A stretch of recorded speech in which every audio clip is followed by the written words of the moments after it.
Good morning to all my student of class 10th. Now today we will discuss or we will revise the chapter number 3.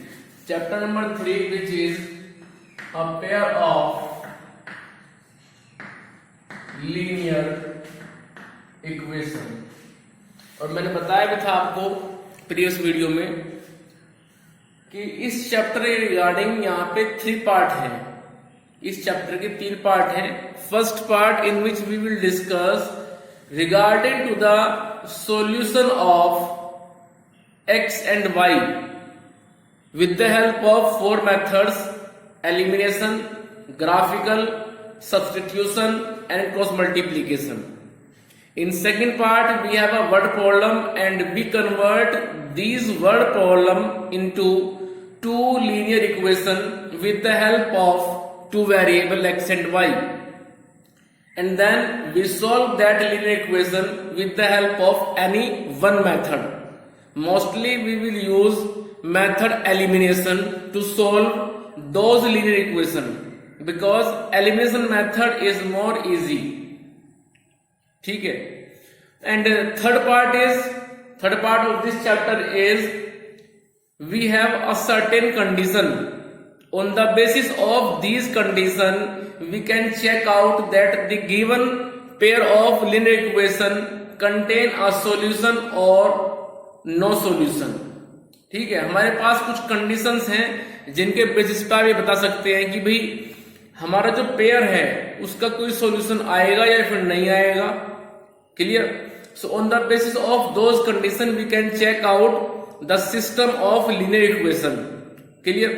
तो चलिए फटाफट हम अभी यहाँ पे कुछ इक्वेशन लेके चलते हैं. ठीक है. जरा आइए. एक्सरसाइज 3.1 जो आपके यहाँ पे दी हुई है उसमें 3 वर्ड प्रॉब्लम है. उन 3 वर्ड प्रॉब्लम को आप कन्वर्ट कर लेंगे पहले अलजेब्रिकली और फिर ग्राफिकली. अलजेब्रिकली कैसे करेंगे? आप 2 वेरिएबल एक्स और वाई लेके चलेंगे और तब उनको आप कन्वर्ट करेंगे. उसके बाद उनको ग्राफ पे रिप्रेजेंट करेंगे. आप जब ग्राफ पे रिप्रेजेंट करेंगे तो वहां पे 3 केस बनेंगे. कैसे? हो सकता है कि लाइन पैरेलल मूव कर जाए, हो सकता है कि एक दूसरे के ऊपर ओवरलैप कर जाए जिसको बोलते हैं हम कोइंसिडेंट केस. हो सकता है कि वो एक दूसरे को किसी एक यूनिक पॉइंट पे इंटरसेक्ट करें. Clear. So only we have these 3 situations which can be appear in any one question. Clear. उसके बाद जो 3.2 है, 3.2 में आपको कंडीशन दी गई है. कंडीशन के बेस आपको चेक करना पड़ रहा है वहां पे कि लाइन का बिहेवियर क्या है. लाइन आपस में कट कर रही है या नहीं कर रही है. जब लाइन कट करती है आपस में तो उनको बोलते हैं intersecting line. Like this on the graph paper. हो सकता है कि लाइन ऐसे बिहेव ना करे, वो एक दूसरे के पैरेलल मूव कर जाए like this. हो सकता है कि वो एक दूसरे के ऊपर ओवरलैप कर जाए कुछ इस तरह से कि जहां से कहिए फर्स्ट उसी के ऊपर से सेम पॉइंट को फॉलो करते हुए सेकंड लाइन में मूव कर जाए. ठीक है. तो कुल मिला के हमारे पास में 3 केस होते हैं ग्राफिकल मेथड में. उसके बाद एक वर्ड आता है कंसिस्टेंट और inconsistent. Whenever we obtain a solution may be unique may be infinite then system will be consistent. But whenever we doesn't have any solution means in the case of parallel line then we have to write down that system is totally inconsistent. Clear. So inconsistent word is used for no solution condition, but whenever we have a solution may be unique and may be infinite, then we will use a single word consistent. चलिए. तो इसके बाद में exercise 3.2 यहाँ पे condition के base पे check करना है आपको. और यहाँ पे क्वेश्चन नंबर 5 है जो उसमें आपको प्रॉब्लम सबसे ज्यादा होती है. क्वेश्चन नंबर 5 में जो क्वेश्चन की लैंग्वेज थोड़ा सा डिस्टर्ब करती है आपको, तो उसको आप पढ़े बाय पार्ट. इसके आप कर ले स्मॉल पीस. जैसे उन्होंने पहली बात कही कि half of the parameter of a garden ये उनकी पहली बात स्टार्ट हुई, फिर कोमा लग गया, कोमा के बाद उनकी दूसरी बात स्टार्ट हो गई। फिर उस दूसरी बात को आप अलग रखें। दूसरी बात क्या हुई कि length is 4 more than it's width. जो उसकी लेंथ है वो विड्थ से 4 मीटर ज्यादा है। दूसरी बात शुरू हुई तभी खत्म हो गई, फिनिश हो गई। उसके बाद जो पहली बात शुरू हुई थी उसका जो रिजल्ट है अब कह रहे हैं इज 36। इट मीन्स पैरामीटर के जब हाफ करते हैं तो वो 36 मिलता है, लेकिन उस रेक्टेंगल में लेंथ ब्रेथ से 4 मीटर ज्यादा है। तो हम यहां पे क्या करेंगे, इस क्वेश्चन में एज्यूम कर लेंगे, suppose this is rectangle ABCD in which length is, in which breadth is x and length is y। ऐसे हमने यहां पे एज्यूम कर लिया। उसके बाद में जब हमने लेंथ, सुनते रहे बात को, लेंथ जब हमने x एज्यूम किया और ब्रेथ जब हमने y एज्यूम किया, तो उनका जो फर्स्ट स्टेटमेंट है half of the parameter, parameter क्या होता है 2 time of length plus breadth. तो वो कह रहे हैं कि जब इस पैरामीटर का हाफ करते हैं तो रिजल्ट मिलता है 36। ठीक है, सो 2 से 2 कैंसिल हो जाएगा और हमारे पास बचेगा x plus y equals to 36। This is first linear equation in 2 variable x and y। Now अब बात करते हैं सेकंड स्टेटमेंट की। उसमें क्या कह रहे हैं वो, उसमें कह रहे हैं कि जो लेंथ है वो ब्रेथ से 4 ज्यादा है। ये x जो लेंथ है ये 4 ज्यादा है, किससे, इस y से। तो हम लिखेंगे x equals to y plus 4, क्योंकि लेंथ तो ऑलरेडी ज्यादा हो चुकी है, इट मीन्स ब्रेथ कम है, तो हमने कम वाले को 4 दिया, जिससे अब वो लेंथ के बराबर हो गया। क्योंकि जब तक इक्वल टू नहीं आएगा तब तक इक्वेशन नहीं बनेगी। तो इस तरह से आप y को ट्रांसफर कीजिए राइट से लेफ्ट में, तो आ जाएगा x minus y equals to 4। This is second linear equation. Now you can solve this linear equation into variable with the help of elimination method and get the answer means x and y। Clear? So इस तरह से question आप करेंगे। इसके बाद में आता है फिर एक्सरसाइज 3.3। एक्सरसाइज 3.3 में जो स्टार्टिंग में क्वेश्चन नंबर 1 में पार्ट्स दिए हुए हैं उनको आप सोल्व करेंगे with the help of another method which is substitution method. Clear? इस मेथड में क्या होता है, जब सुने ध्यान से मेरी बात। इस मेथड का प्रोसीजर ये होता है कि आप किसी इक्वेशन को कर लीजिए सेलेक्ट आउट ऑफ 2। भाई हमारे पास में 2 लीनियर इक्वेशन है, उन दोनों लीनियर इक्वेशन में से किसी एक को कर लेंगे आप select, may be first may be second. जिसको आप सेलेक्ट करेंगे वहां से निकालेंगे आप किसी एक वेरिएबल की value in terms of another variable, may be x may be y। If you want to obtain the value of x then it will be in terms of y automatically, and suppose you want to get the value of y then it will be in terms of x. So find the value of any one variable from the selected equation. Clear? And now this value of that variable replace into another equation of the place of that variable. ठीक है, समझ में आया कुछ? यदि आप first equation में से निकालते हैं x की वैल्यू तो उसको सेकेंड इक्वेशन में रखेंगे आप x के प्लेस पर।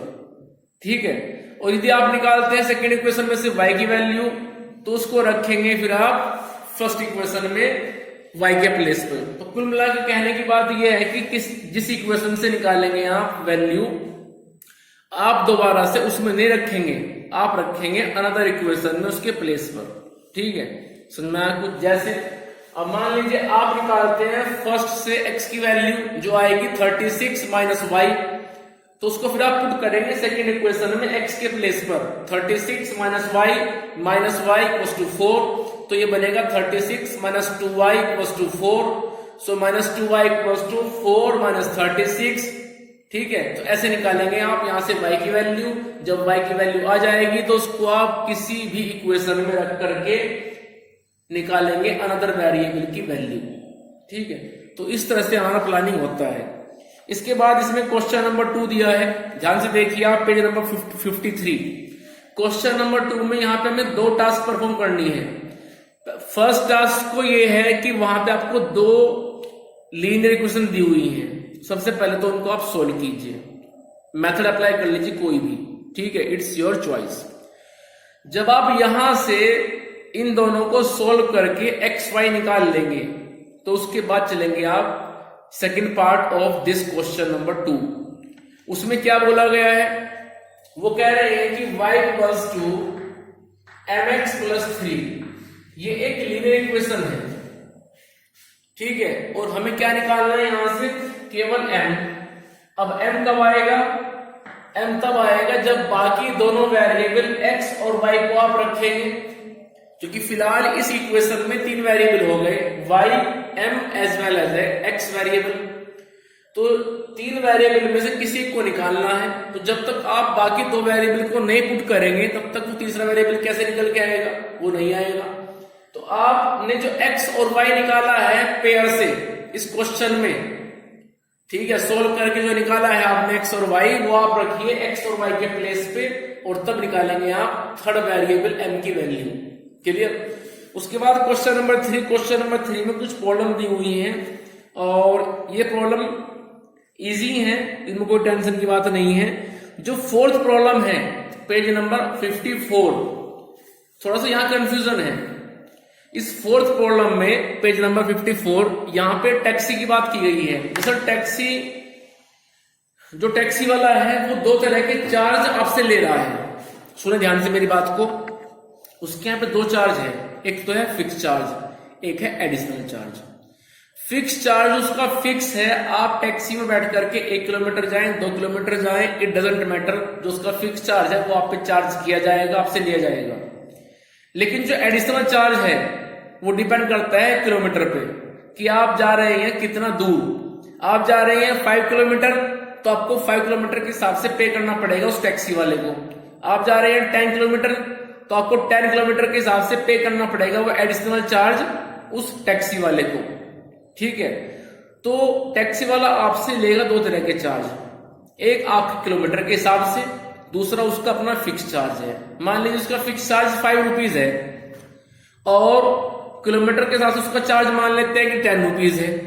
अब आप गए 5 किलोमीटर, तो 5 किलोमीटर जाने में आपको किलोमीटर के हिसाब से पे करना पड़ेगा 5 10 जा मीन्स 50 रुपीज, प्लस उसका 5 जो फिक्स चार्ज है वो देना पड़ेगा।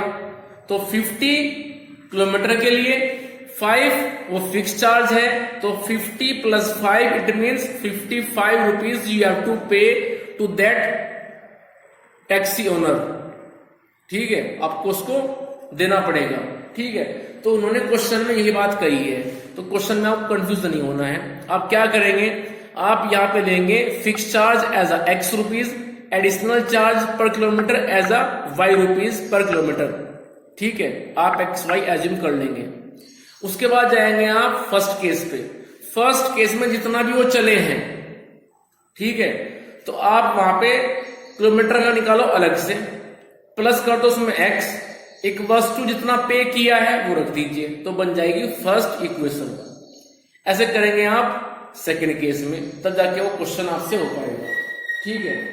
इसके बाद में इसी में एक 6th प्रॉब्लम है, पेज नंबर 54 पे ही आप देखिए 6th word problem. 6th word problem में यहाँ पे जैकब और उसका जो बेटा है उन दोनों के बारे में बात हो रही है। ये क्वेश्चन अच्छा है, कर लेते हैं, आओ जरा फटाफट।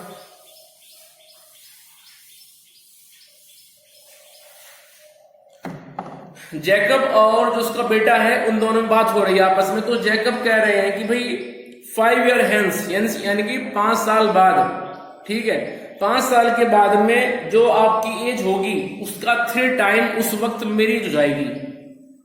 जैकब बोल रहे हैं बेटे से कि 5 साल बाद जो आपकी एज होगी, जो बेटे की एज होगी, उसका 3 टाइम कर देना तो वो उस वक्त मेरी एज हो जाएगी। उसके बाद कह रहे हैं 5 ईयर एगो, और यदि हम 5 साल पहले की बात करें तो फिर जैकब कह रहे हैं कि भाई 5 साल पहले जो आपकी एज थी उसका 7 टाइम कर देना, वो उस वक्त मेरी एज थी। तो पूछ रहे हैं आपसे, आपको बताना है, you have to find out the current age, present age of Jacob as well as his son. तो हम यहां पे एज्यूम कर लेते हैं, suppose current age of Jacob is x year. फिलहाल जो जैकब की एज है वो अपने आप में एक्स ईयर है, एंड हिज सन वो मान लेते हैं फिलहाल वाई ईयर के हैं। ठीक है, अब हमें जाना है एक बार पास्ट में एक बार फ्यूचर में, 5 ईयर एगो 5 ईयर हेंस। सो पहले हम बात करते हैं 5 ईयर लेटर, 5 साल बाद की बात करते हैं। अब 5 साल बाद जैकब फिलहाल एक्स ईयर के हैं, तो जैकब तो हो जाएंगे 5 साल बाद एक्स प्लस 5 ईयर, और जो उनके बेटे हैं वो हो जाएंगे y प्लस 5 ईयर। ठीक है, कोई प्रॉब्लम यहां तक? तो अब पढ़िए उनकी बात। वो कह रहे हैं कि 5 साल बाद जो बेटे की एज होगी, बेटे की एज तो y प्लस 5 है, तो उसका 3 टाइम कर दीजिए। लीजिए मैंने कर दिया 3 टाइम। तो ये एज 3 इंटू y प्लस 5 उस वक्त फादर जैकब की है, बट जैकब की एज हमारे यहां से कितनी है? x प्लस 5 है। 5 साल बाद जैकब की एज हमारे हिसाब से x प्लस 5 है, क्वेश्चन के हिसाब से ये है 3 टाइम ऑफ y प्लस 5, तो दोनों को हम रख देंगे इक्वल्स टू, क्योंकि दोनों बातें सही है। ठीक है, अब इसको आप सोल्व कीजिए। So x plus 5 equals to 3y plus 15। 3y को मूव कराइए राइट से लेफ्ट में, so x minus 3y equals to 15 minus 5, and result is x minus 3y equals to 10. So this is first linear equation into variable x and y. Now second case means 5 years ago.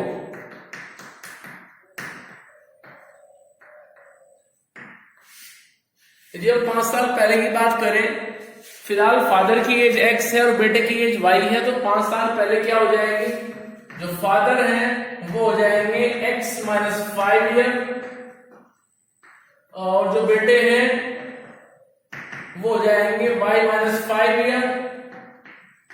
ठीक है, लेकिन question क्या कह रहा है? Question कह रहा है कि 5 ईयर एगो जो एज बेटे की होगी उसका 7 टाइम कीजिए, वो एज उस वक्त फादर की है।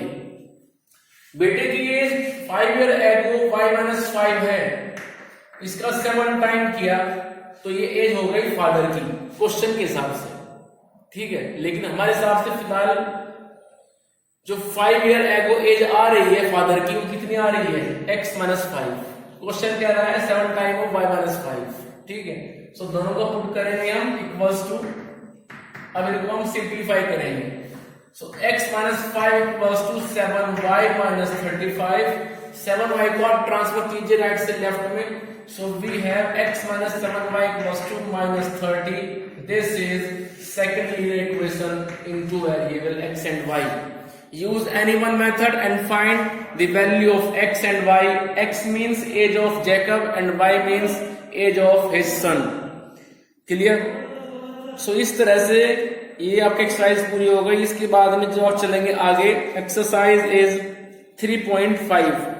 3.5 में जो क्वेश्चन नंबर 1, 2, 3 दिए हुए हैं उसमें आपसे बोला गया है कि भाई जो हमारे पास में पेयर है उसका सॉल्यूशन यूनिक है, उसका सॉल्यूशन इनफाइनाइट है और उसका कोई भी सॉल्यूशन नहीं है। तो आप बताइए अननोन टर्म k या फिर a या फिर लैम्डा या फिर u की वैल्यू ये आपसे निकलवा रहे हैं वो। ठीक है, तो इसमें करना क्या है, जरा सुनो मेरी बात ध्यान से। मैं क्वेश्चन करके दिखा रहा हूं ये, जिसके बेस पे आप इन क्वेश्चंस को करेंगे।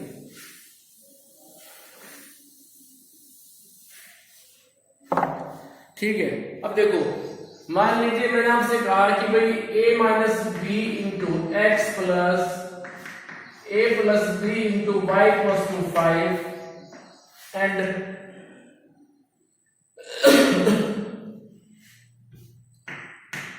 5x plus 10y minus 15 equals to 0। ऐसा मैंने आपसे बोला कि भाई ये मेरे पास में दो लीनियर इक्वेशन है, these are two linear equation. फिर साथ में मैंने आपसे ये बोल दिया कि भाई इनकी जो सॉल्यूशन है वो इनफाइनाइट है। जब इन दोनों को हमने सोल्व किया तो हमें आंसर मिले इनफाइनाइट। ठीक है, तो आप ये बताइए ये जो हमने ए और बी यहां पे लिखे हुए हैं इनकी वैल्यू क्या होगी। क्वेश्चन ये है, हमें निकालना है फिलहाल ए और बी की वैल्यू, ए और बी टू अननोन टर्म की वैल्यू।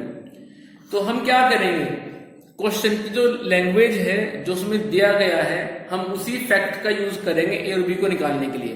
क्वेश्चन ने कहा कि भाई इन दोनों के सॉल्यूशन अपने आप में इनफाइनाइट हैं।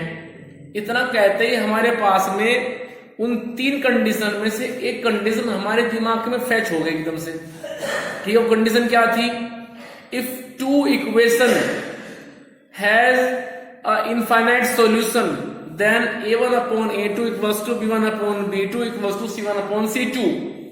a1 b1 c1 from the first equation, a2 b2 c2 from the second equation.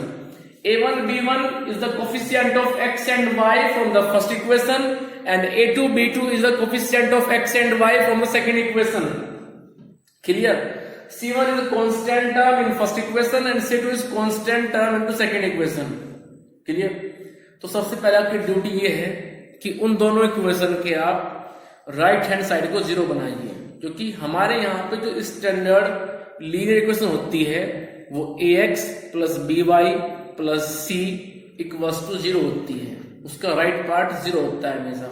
तो जो ये 5 आप देख रहे हैं राइट हैंड साइड में, इसको ट्रांसफर कीजिए पहले राइट से लेफ्ट में, तो बनेगा a minus b into x plus a plus b into y minus 5 equals to 0। So this is first linear equation. Clear है, दोनों के राइट पार्ट 0 हो गए। तो अब हम करेंगे इनकी कंपेयर, किससे, दो स्टैंडर्ड लीनियर इक्वेशन से। मींस जो फर्स्ट है उसकी कंपेयर करेंगे हम a1x plus b1y plus c1 equals to 0 से, और निकालेंगे a1 की value which is a minus b, फिर निकालेंगे b1 की value which is a plus b। a1 means coefficient of x which is a minus b in first equation, b1 means coefficient of y which is a plus b in first equation, c1 is constant term which is minus 5 in first equation. Clear? इसके बाद में आप जो second equation देख रहे हैं, second equation 5x plus 10y minus 15 equals to 0, इसकी compare करेंगे आप standard linear equation a2x plus b2y plus c2 equals to 0 से। ठीक है, निकालेंगे आप coefficient of x a2 which will be 5, फिर coefficient of y means b2 which will be 10, उसके बाद constant term c2 which will be minus 15। Clear? So इस तरह से जब आपने वैल्यूज निकाल ली है तो फिर निकालेंगे आप तीन ratio, means a1 upon a2 which will be a minus b upon 5, then b1 upon b2 which will be a plus b upon 10, and then c1 upon c2 which will be minus 5 upon minus 15.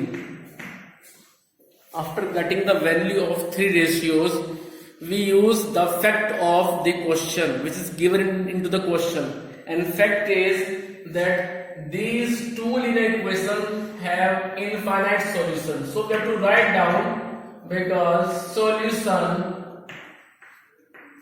are infinite, so a1 upon a2 is equals to b1 upon b2 is equals to c1 upon c2. Clear? Now replace the values of these three ratios, which is a minus b upon 5 equals to a plus b upon 10 equals to minus 5 upon minus 15, which will be 1 upon 3 after simplification. So 1 upon 3. And our main aim is to find out the value of a and b. So here we have to take first with third and second with third to form two standard linear equation. देखो जब तक a और b में आपके पास में to linear equation नहीं होंगी तब तक आप a और b को नहीं निकाल पाएंगे, क्योंकि according to the rule number of variables and number of equation should be equal.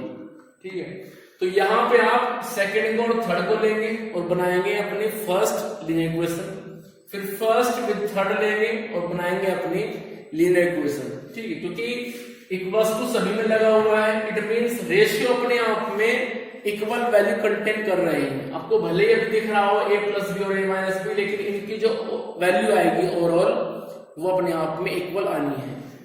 चलिए तो लेता हूं मैं पहले फर्स्ट को और थर्ड को। So a minus b upon 5 equals to 1 upon 3 and a plus b upon 10 equals to 1 upon 3। Now cross multiplication, we use here cross multiplication.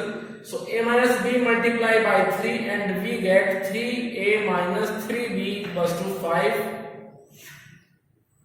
and here 3a plus 3b equals to 10. अब इसके बाद में जो ये equation है इसको आप इसके साथ में रख करके मेथड यूज कर लीजिए एलिमिनेशन, आपके वेरिएबल की वैल्यू आ जाएगी। So 3a plus 3b equals to 10, इन दोनों को ऐड कीजिए, 3b से कट जाएगा 3b, 3a बनेगा 6a, 10 5 बनेगा 15। तो इस तरह से a की वैल्यू आ जाएगी 15 अपॉन 6, इट मीन्स 3 5 जा 3 2 जा। So value of a is 5 by 2. So for b we have to replace this value of a into any one equation at the place of a. So उसको मैं put कर रहा हूं अभी 3a minus 3b में, तो ये बनेगा मेरे पास 3, value of a is 5 by 2 minus 3b equals to 5. So this implies minus 3b equals to 5 minus 15 upon 2. Clear? So you can get the value of variable b. तो इस तरह से exercise 3.1 में टास्क परफॉर्म होती है और इस तरह से आप करेंगे। क्वेश्चन भी एग्जाम में इस तरह से आएंगे। सबसे पहले आपको यहाँ पे ये बात समझ लेनी चाहिए कि क्वेश्चन में आपको जो फैक्ट दिया जा रहा है उसको पहले आप समझिए कि वो कहना क्या चाह रहे हैं, क्वेश्चन की सेंस क्या कह रही है। ऐसा नहीं कि बस एकदम से आप चल पड़े क्वेश्चन को पढ़े भी नहीं, क्वेश्चन को आप डिस्कस कीजिए डीपली अपने माइंड के अंदर, क्वेश्चन में क्या बात कही गई है, क्या हमें निकालना है और कैसे हम निकालेंगे। क्वेश्चन में जो बात कही गई है उसी को मैंने यहाँ पे यूज किया, मैंने कोई अपनी तरफ से बात नहीं बनाई है। जो क्वेश्चन की बात थी वो मैंने यूज कर ली, यूज करने के बाद मैंने ऐसा लिखा, क्योंकि यदि क्वेश्चन ये बात कह रहा है कि सॉल्यूशन इनफाइनाइट है तो तब तो वहां पे ये कंडीशन फॉलो होनी चाहिए। Means a1 upon a2, b1 upon b2, c1 upon c2, these three ratios will be equal in this condition which is given into the question. So three ratios will be equal, and after three ratios we make two linear equation with the help of first ratio and third ratio and second ratio and third ratio. Clear? तो इस तरह से हमने यहाँ पे बनाई फिर अपनी दो स्टैंडर्ड लीनियर इक्वेशन। ठीक है, तो आज की इस वीडियो में इतना रखेंगे, बाकी हम डिस्कस करेंगे फिर नेक्स्ट। और जैसे कि आपके यूटी होने जा रहे हैं तो आपके जो सिलेबस है वो एक्सरसाइज 3.5 तक की है, 3.5 तक की आप करें। उससे आगे जो एक्सरसाइज है, लास्ट एक्सरसाइज, वो आपके यहाँ पे नहीं हो पाई है 3.6, तो वो आपके एग्जाम में नहीं है। और 3.6 हम बाद में डिस्कस करेंगे इस एग्जाम के बाद में। तो तब तक आप एक्सरसाइज 3.5 तक अपना टास्क पूरा करें. If you have any problem in any question, in any example, in any exercise, in any concept, so you can frequently ask me on a call or by WhatsApp. It's your choice. So please ask your problem with me and please share your problem with me to get a better solution.